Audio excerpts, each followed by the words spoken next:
New টাউনে campus করতে চায় যাদবপুর। আর্থিক সহযোগিতা চেয়ে রাজ্যকে চিঠি যাদবপুর বিশ্ববিদ্যালয়ের। যাদবপুরের থেকে প্রজেক্ট রিপোর্ট চাইল রাজ্য সরকার। ক্যাম্পাস করতে হিজকোর তরফে যাদবপুরকে 5 একর জমি, ইঞ্জিনিয়ারিং সহ একাধিক বিভাগ বাড়াতে চায় যাদবপুর বিশ্ববিদ্যালয়।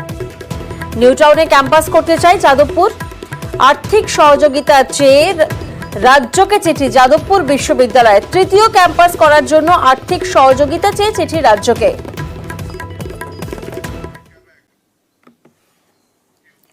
ফের ডিজি রাজীব কুমার। রাজ্যের ডিজি পদে ফেরানো হলো রাজীব কুমারকে। ভোটের সময় রাজীব কুমারকে সরায় কমিশন। ডিজির সঙ্গেই তথ্য প্রযুক্তি দফতরের সচিবের দায়িত্ব রাজীব কুমারকে।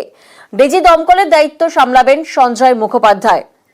ফের ডিজি রাজীব কুমার। রাজ্যের ডিজি পদে ফেরানো হলো রাজীব কুমারকে। আমরা জানি ভোটের সময় রাজীব কুমারকে সরায় কমিশন এবং আজ ফের রাজ্যের ডিজি পদে ফেরানো হলো রাজীব কুমারকে। ডিজির সঙ্গেই তথ্য প্রযুক্তি দফতরের সচিবের দায়িত্ব রাজীব কুমারকে।